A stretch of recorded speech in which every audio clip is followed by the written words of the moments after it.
So when boys have struggled through a feminised education system, the exam results are published. But they're not really exam results anymore, because the exam-based element has been systematically reduced. We see the same results year on year.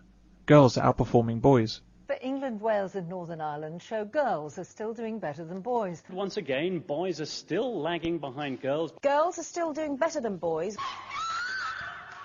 Girls are still getting more A to C grades than boys. Boys still languish over 8 percentage points behind girls. Girls are still outperforming boys. I got an A star, an A, a double B, and all the rest are C's. Oh my god! Me to go to college and do all the courses I wanted to do. But as a boy, statistically, Chris is less likely to succeed. Boys have been falling further behind girls in A-levels every year this decade. But the education system is supporting girls and abandoning boys, so it's no surprise that the exam results show this disparity in achievement. Not only do girls do better at A-levels, they're more likely to sit them in the first place. Most of the reasons why they're underachieving is that the syllabus hasn't been designed for them. The syllabus, the curricula have been designed to cater mainly for female children. And that is, one can see that in so many areas. The element of competition has been removed.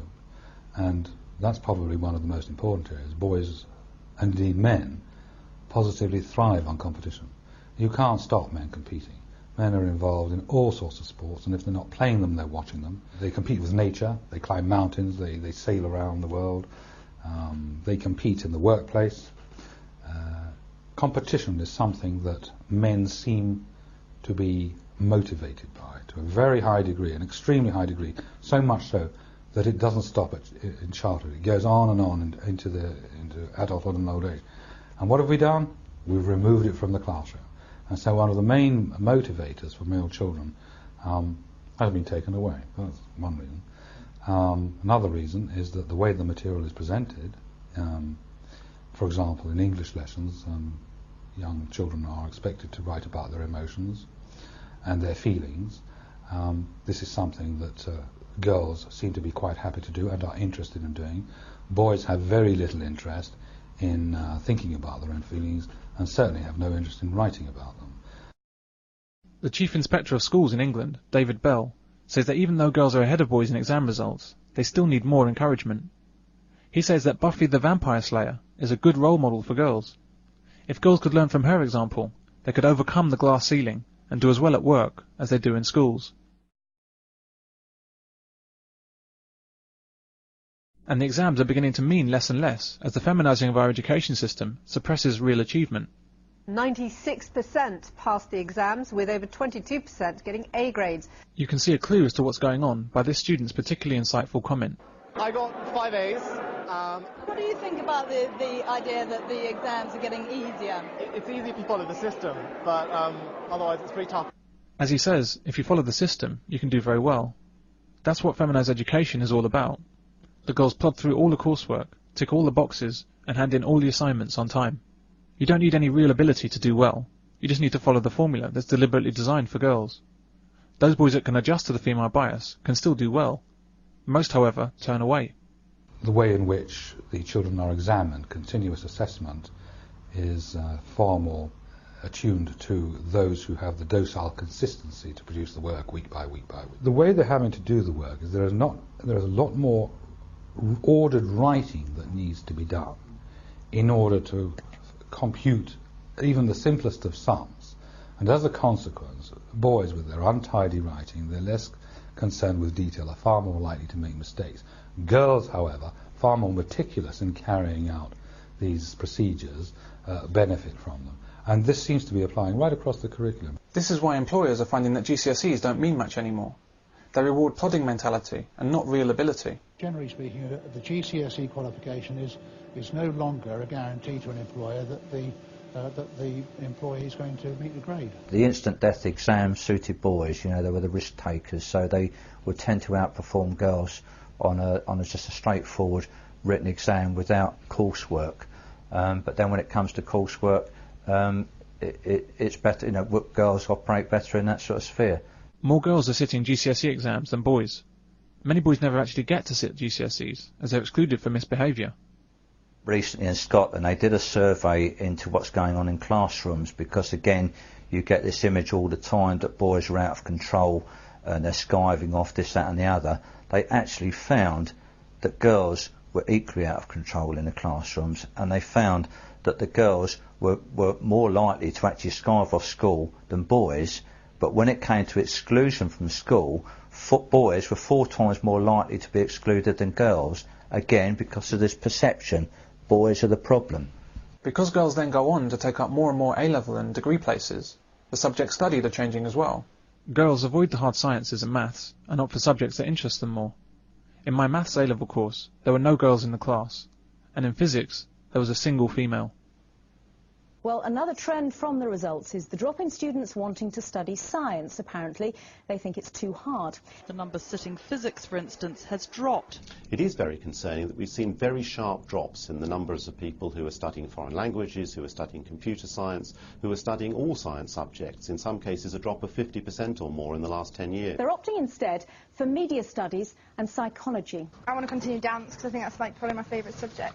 Between them, this group has 23 A or AS level qualifications, but only one in physics, and no one fancies it as a career.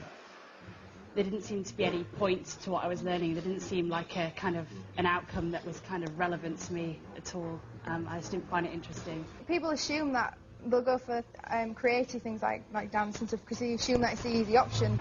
Why not? Too hard. I knew I'd fail it, so I'll take the easy option. Women now take up the majority of university places, and this is increasing year on year.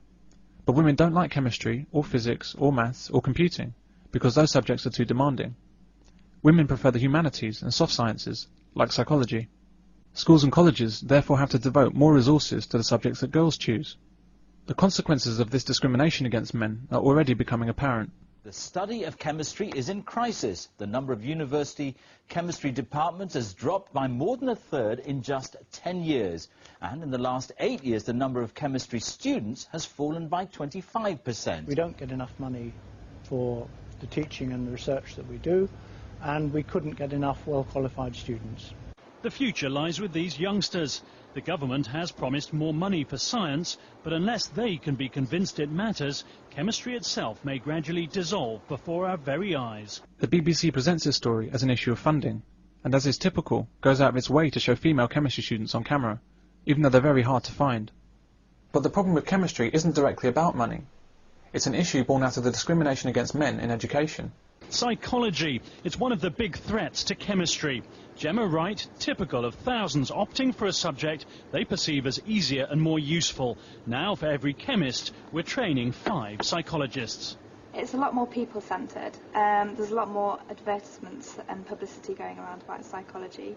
It's sort of a more modern and up-to-date subject. And that attitude so worries senior scientists, they're now launching a campaign to save chemistry. Those women that are encouraged onto real science courses at the expense of men tend to drop out and switch courses away from science because they find them too difficult. As a result, there are fewer students on science courses, and universities have to close departments for lack of funds. Now there's a crisis in chemistry, and the BBC just can't explain it. But it really isn't rocket science. Even though girls choose not to study maths, just as they choose not to study science, they're increasingly being encouraged onto maths courses to counter perceived discrimination against girls in this area. The way this is being done is to make the classes easier. Maths courses over the last 30 years have been modified in order to assist girls into higher education. Maths has been dumbed down. Yet each year, many university maths and physics departments report that fewer students have the basic skills needed for study.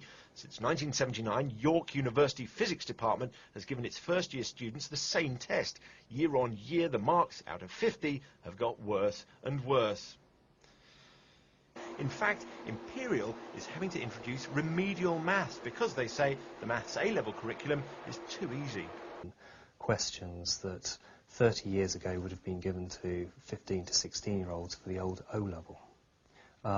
Furthermore, often the old O-level questions are harder than new A-level questions because the new A-level questions liberally use diagrams and frequently, if not always, work the student through in a variety of little stages or steps. They will always work the student through. This is the world of feminized education. Simplified maths with lots of pictures so that girls can do it too. The problem is that when maths is made easy enough for girls, it's no longer of any value. There are many areas of maths where they have a knowledge of the subject, and they can follow a particular task through, provided it's presented step by step very clearly to them, and any problems follow exactly the steps that they've seen.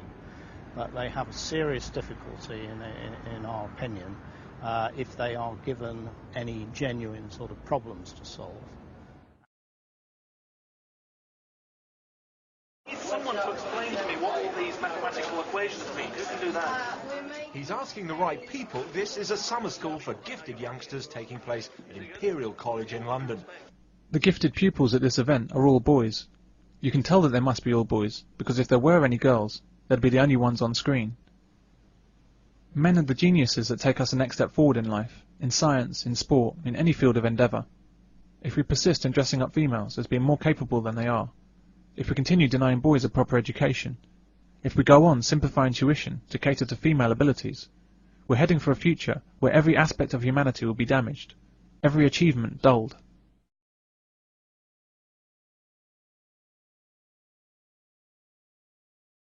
Girls are not smarter than boys, and never have been. Every single industry and vital job on the planet is done best by men. Look around you.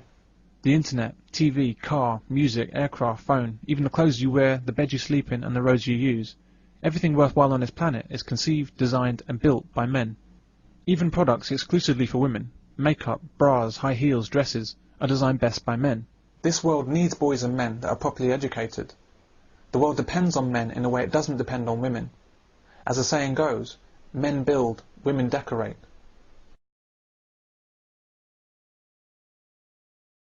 When we properly educate a girl, it's likely that she'll do well in life. She'll contribute to society, and she'll achieve her full potential.